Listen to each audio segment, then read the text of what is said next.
Gue malah kasihan denger pidato Prabowo ini. Nggak usah khawatir apa itu ribut-ribut wush. Saya sudah pelajari masalahnya. Tidak ada masalah. Saya tanggung jawab nanti wush itu semuanya.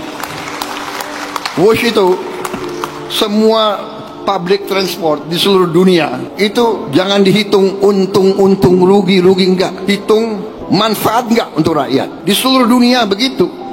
Ini namanya public service obligation. Yang buat gue kasihan tuh yang bikin masalah siapa, yang harus pasang badan dia gitu. Ini bukan konsekuensi dari pidato hidup Jokowi, bukan kan? Tapi gini Pak, sebenarnya yang kita permasalahin dari awal itu bukan soal public service obligation. Kita semua udah tahu soal itu. Meskipun agak bingung juga kalau memang public service, kok tiket bus mahal banget ya? Bukannya kalau public service itu harusnya gratis ya, atau paling enggak murah lah, ya kan? Tapi kita coba keluar dulu dari konteks itu. Pertama gue pengen apresiasi dulu tanggung jawabnya. Ya memang pemimpin harusnya kayak gitu. Tapi gue juga berharap ini bukan hanya sekedar bahasa menenangkan dari berbagai keributan di tengah masyarakat. Karena masalahnya gini, Pak Prabowo kalaupun tanggung jawab paling banter cuma 10 tahun Pak. Itu pun kalau menjabat 2 periode. Sedangkan utang bus itu 60 tahun baru beres. Itu pun kalau kebayar. Kalau enggak, masa iya Indonesia mau kayak Sri Lanka? Kalau memang mau dibereskan, ya dibereskan juga dugaan markup dan dugaan korupsinya. Kalau terbukti, adili orang-orang yang terlibat di dalamnya. Baru soal WUS nih Pak, belum IKN. Capek banget kan nyapuin kotoran-kotoran kebijakan sebelumnya. Bapak aja capek, apalagi rakyat Pak. Karena sejatinya konsekuensi dari kebijakan-kebijakan goblok pemerintah itu, yang nanggung bukan presiden Pak, yang nanggung bukan pejabat, tapi rakyat. Kita ingat, pernah ada pembangunan kereta api cepat dari Jakarta ke Bandung. Yang menanggung adalah rakyat dari Sabang sampai Merauke. Yang merasakan Pak Prabowo mau tanggung jawab soal WUS. Di sisi lain Menteri Keuangan pernah bilang nggak mau pakai APBN tuh buat bayar utang WUS. Jujur aja gue kasihan banget lihat Pak Presiden kita harus menanggung beban dari kebijakan-kebijakan yang amburadul dari presiden sebelumnya. Dari awal semua orang juga tahu kalau WUS ini problematik. Please lah Pak Presiden, jangan dibelain terus itu geng Solo. Kami masyarakat kasihan Pak sama Bapak, jujur aja. Kalau pada saat itu presidennya udah Bapak, saya yakin banget tuh Bapak juga nggak bakal tuh ngambil kebijakan kerjasama sama Cina. Di saat ada Jepang yang lebih menguntungkan soal kerjasama kereta cepat. Assalamualaikum warahmatullahi wabarakatuh.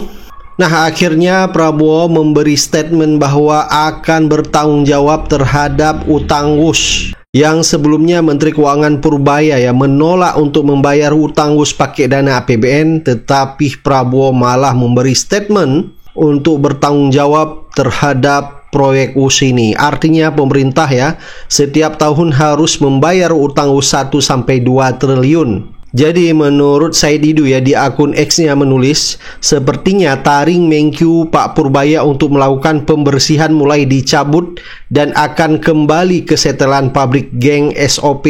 Ternyata lebih sebulan ini kita disuguhin fata morgana. Jadi menurut Said Didu ya, taring Pak Purbaya yang tadinya benar-benar ya membuka proyek WUS ini diduga melakukan markup gila-gilaan, bahkan ada dugaan korupsi. Pada akhirnya pun Prabowo malah mau bertanggung jawab, bukan mendukung untuk mengusut kasus dugaan korupsi proyek WUS ini. Jadi banyak tokoh-tokoh masyarakat kecewa dengan pernyataan Prabowo. Artinya rakyat Indonesia ya semuanya dari Sabang sampai Merauke harus menanggung beban utang WUS 1-2 triliun per tahun. Bahkan Said Didu juga menulis di akun X-nya, taring Purbaya untuk perbaikan dan membuka kasus mulai dicabut. Purbaya awalnya membuka bahwa ada masalah utang WUS, langsung ditutup oleh presiden bahwa tidak ada masalah. Demi apa pernyataan presiden tersebut? Nah, sampai netizen ya mengatakan demi melindungi Jokowi dari jeratan hukum dan tuntutan rakyat, sudah nggak malu-malu lagi Prabowo pasang badan demi Jokowi. Bukan hanya untuk WUS, tapi presiden akan terus bertanggung jawab segala apa yang dirusak oleh Jokowi. Sudah menjadi presiden, Prabowo harus mencuci piring kotor Jokowi, lagi-lagi harus bertanggung jawab terhadap proyek ambisius Jokowi yang diduga juga di situ terjadi markup gila-gilaan dan dugaan korupsi. Tetapi Prabowo harus pasang badan untuk Jokowi. Bahkan Ahmad Khodinuddin mengatakan Prabowo pasang badan untuk WUS atau Jokowi. Kapan pasang badan untuk rakyat Banten korban PIK 2? Ya, ini benar-benar sangat ironis sekali. Proyek ambisius Jokowi, WUS, yang diduga merugikan negara triliunan rupiah, tetapi Prabowo berani pasang badan dan bertanggung jawab. Artinya bukan dia yang bertanggung jawab, tetapi seluruh rakyat Indonesia itu harus menanggung beban hutang yang begitu besar. Dan ini menjadi pertanyaan oleh Ahmad Khodinuddin, kapan Prabowo pasang badan untuk rakyat Banten korban PIK 2? Nah, dengan ada statement Prabowo seperti ini bakal bertanggung jawab di proyek WUS ya, dengan menanggung beban hutang yang begitu besar, maka kita bisa menduga KPK juga kemungkinan tidak akan meneruskan, yaitu untuk menyelidiki proyek WUS yang merugikan negara dan ada dugaan terjadi korupsi. Baik ya, coba kita lihat tanggapan dari Ahmad Khodinuddin ya tentang pernyataan dari Pak Prabowo. Assalamualaikum warahmatullahi wabarakatuh. Baru saja Presiden Republik Indonesia Prabowo Subianto mengumumkan pemerintah akan menjamin kelangsungan pembayaran proyek kereta cepat yang sebelumnya banyak dipersoalkan publik karena ada dugaan korupsi dalam mega proyek di era Joko Widodo. Sebagaimana diketahui bahwa sebelumnya Luhut Binsar Panjaitan menyatakan proyek ini tidak ada masalah karena akan dilakukan restructuring atau restrukturisasi utang hingga 60 tahun yang per tahunnya sekitar 2 triliun rupiah. Sementara para pengamat, para kritikus di anti korupsi sudah mengindikasi bahwa proyek ini kemungkinan besar banyak melakukan korup. Di antaranya modusnya adalah adanya upaya untuk melakukan pembengkakan harga atau di proses cost of run, juga markup dalam pengadaan barang dan jasa untuk melakukan pengerjaan proyek kereta cepat. Presiden Prabowo Subianto bahkan menegaskan proyek ini akan dijamin pemerintah kalau 1,5 hingga 2 triliun rupiah per tahun tidak mengapa karena manfaatnya ini banyak bagi masyarakat. Prabowo mengadopsi argumentasi yang kurang lebih sama persis seperti yang sudah disampaikan oleh Saudara Joko Widodo, yakni proyek kereta cepat manfaatnya bagi publik, mengurangi kemacetan, polusi, dan lain sebagainya. Berkenaan dengan hal itu, saya ingin memberikan respon terhadap pernyataan Presiden beberapa hal. Yang pertama, tindakan Presiden ini masuk kategori abuse of power. Karena Presiden telah mengambil kewenangan melampaui kewenangan aparat penegak hukum. Dengan pernyataan Presiden ini seolah-olah tidak ada masalah, problemnya hanya pembayaran hutang. Padahal yang dipersoalkan oleh publik bukan soal pembayaran hutang saja, alokasi dananya dari mana. Akan tetapi adanya dugaan tindak pidana korupsi yang harusnya ini diusut terlebih dahulu. Soal pembayaran cicilan utang itu soal yang berbeda, tetapi dugaan tindak pidana korupsi itu yang harus utama untuk diselidiki.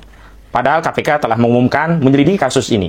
Sehingga tindakan Presiden ini seolah-olah menganulir upaya penegakan hukum, aparat penegak hukum untuk mengungkap kasus ini. Dengan demikian kita bisa simpulkan bahwa Presiden pasang badan untuk proyek kereta cepat WUS di era Jokowi, dan dengan demikian Presiden telah mengabaikan asas-asas rule of law atau negara hukum, di mana berkaitan dengan kasus yang sedang dilakukan penyelidikan, kekuasaan eksekutif tidak boleh ikut campur apalagi mengambil peran pasang badan. Dan dengan demikian itu akan menyebabkan secara psikologi aparat penegak hukum tidak akan berani menyelidiki kasus ini.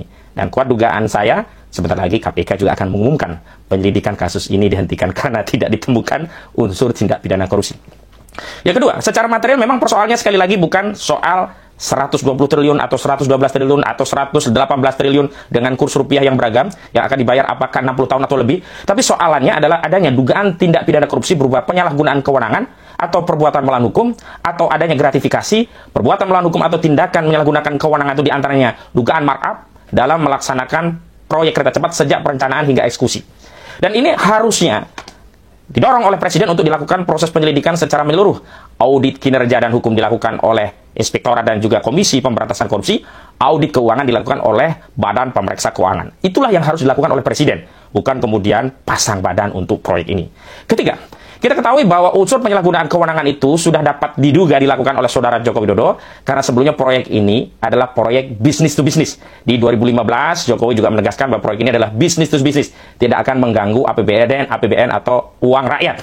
Namun kemudian di 2021, Jokowi mengeluarkan Perpres tentang percepatan kereta cepat ini yang intinya pemerintah menjadi penjamin dan dengan demikian bisa digunakan alokasi dana APBN. Nah, kita tahu bahwa jika APBN digunakan berarti uang rakyat digunakan, dan dengan demikian yang membayar hutang kereta cepat ini pada akhirnya rakyat.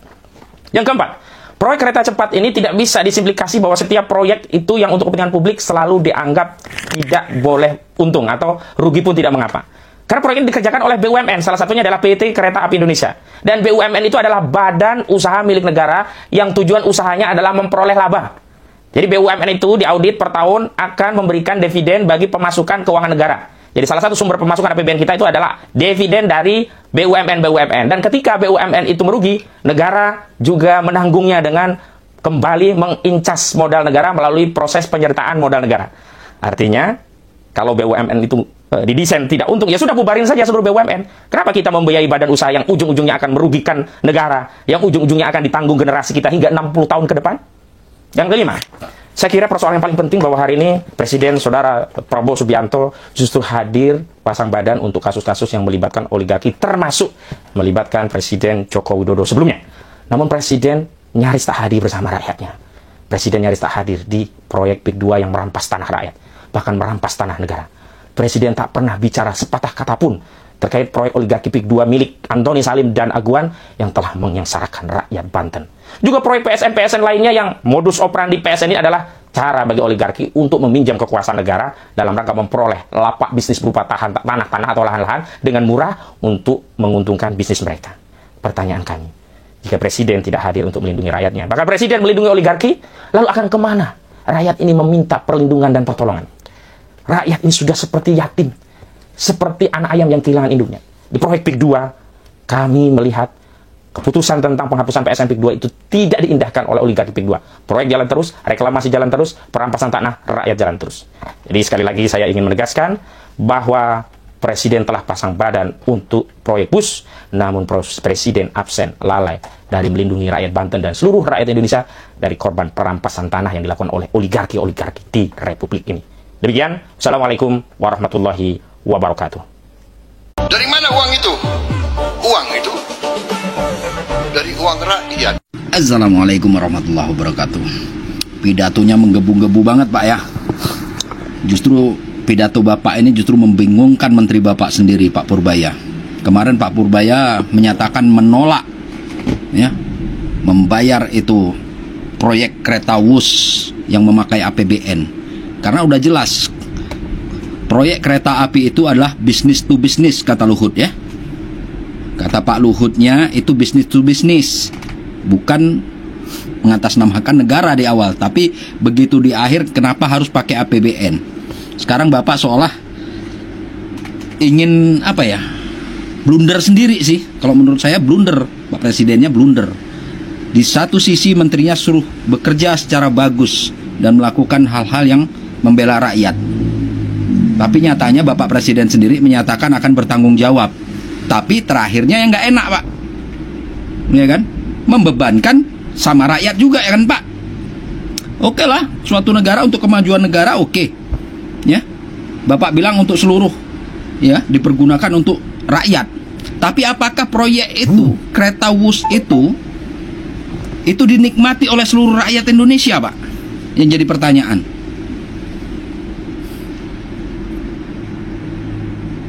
Terus kenapa yang namanya bisnis itu dikatakan kereta bisnis Pak? Itu harusnya ya bukan urusan rakyat untuk membayar utang yang sudah terjadi, kerugian yang sudah terjadi. Makanya saya setuju dengan Pak Purbaya menyatakan Pak Purbaya nggak akan membayar utang dari proyek kereta cepat itu. Karena Pak Purbaya sendiri menyebut itu adalah bisnis to bisnis. Jadi ada yang diuntungkan di situ. Bapak bilang sendiri kalau untuk negara nggak ada hitung-hitungan rugi atau untung.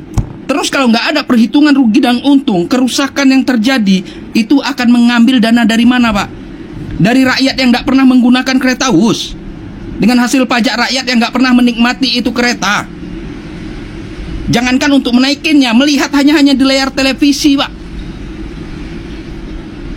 Oke, Bapak bilang yang penting jangan ada kebocoran. Justru dengan begini, justru kebocoran itu terjadi. Karena seharusnya Bapak menegakkan dulu proyek-proyek itu. Selidiki dulu kasusnya, ada korupsi apa tidak di situ.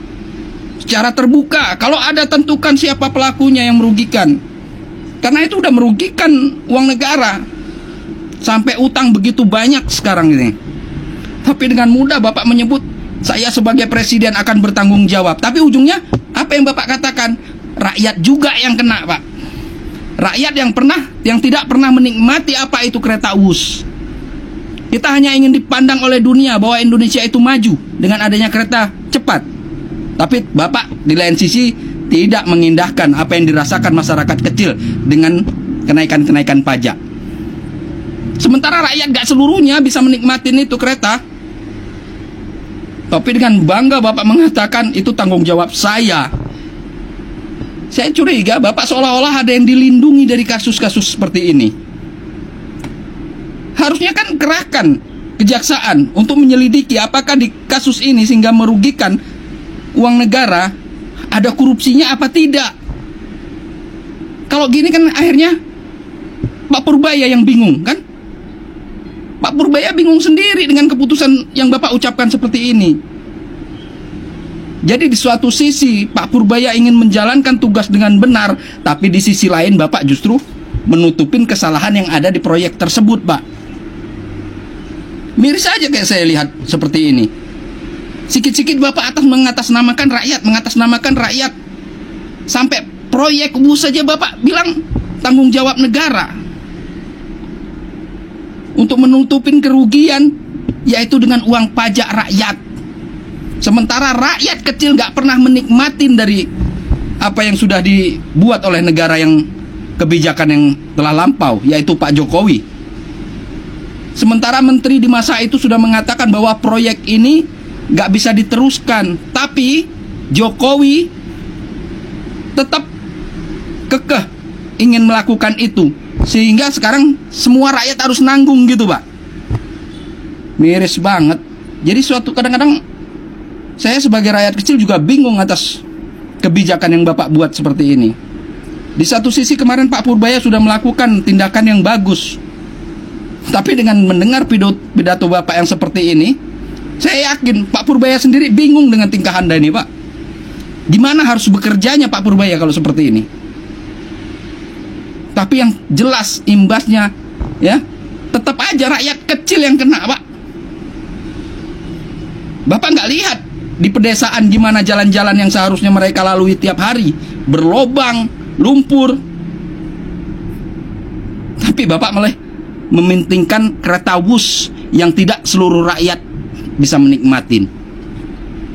Apa ingin dianggap negara Indonesia ini, wah udah canggih, ada kereta cepat, sementara rakyat tersiksa, jalan di kampung itu gak bisa dilewatin.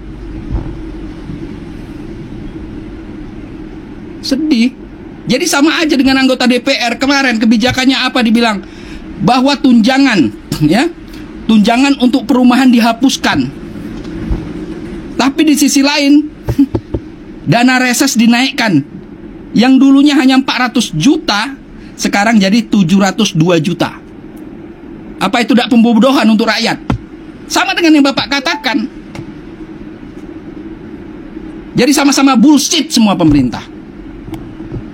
Kita ingat pernah ada pembangunan kereta api cepat dari Jakarta ke Bandung. Yang menanggung adalah rakyat dari Sabang sampai Merauke. Yang merasakan, inilah contohnya. Bagaimana ke depan kita harus lebih memastikan program-program yang dibiayai oleh rakyat dirasakan oleh rakyat. Jadi energi fiskal, energi politik harus diarahkan ke meja makan keluarga dulu. Bansos yang datanya benar, bantuan yang bisa sampai tanpa potongan, layanan yang cepat kepada warga, itu yang betul-betul dibutuhkan. Makanya saya bilang kalau saat ini mereka bukan nggak mau kerja, cuman ngerem-ngerem dulu, ya kan? Ngerem-ngerem dulu karena?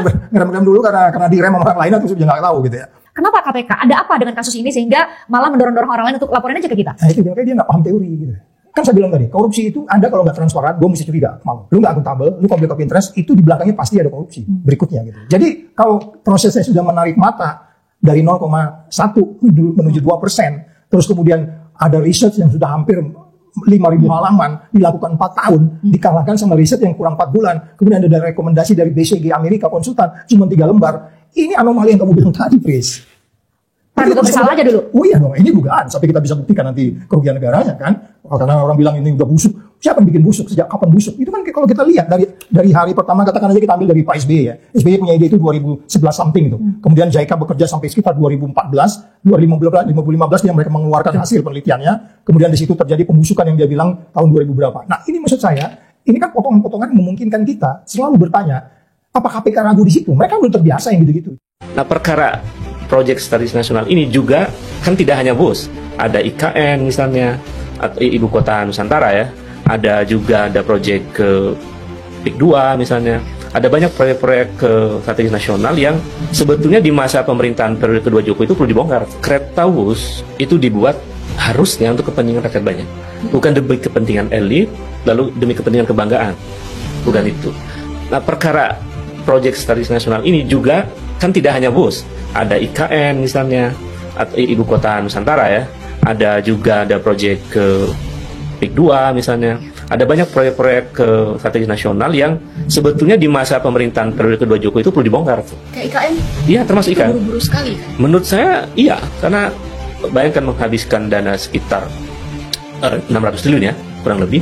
Dan ternyata pada tahap pertama pembangunan itu, awalnya kan juga nggak mau pakai APBN, pakai investasi ya kan. Ternyata kan kemudian data terakhir di laporan resmi, laporan pembangunan tahap pertama, itu 60% dari APBN. Iya ternyata. Jadi kan menyalahi juga rencana awal. Karena ya sebetulnya proyek IKN itu nggak laku. Kalau mau dikatakan nggak laku itu maksudnya awalnya kan mau minta investasi, datanglah ke Amerika. Amerika nggak. Datang ke negeri tetangga Malaysia, datang ke Mesir, ke banyak negara. Kan begitu kosong investasi, akhirnya kemudian Jokowi memaksa pengusaha-pengusaha Indonesia untuk tanam modal di situ. Itu pun nggak cukup. Akhirnya dihandle APBN 60%. Jadi ini membebani negara kan. Karena itu menurut saya pemerintahan baru ini perlu melakukan evaluasi mendasar terhadap seluruh proyek-proyek strategis nasional yang dilabelkan oleh pemerintah Jokowi terhadap banyak proyek itu. Dan perlu dibongkar.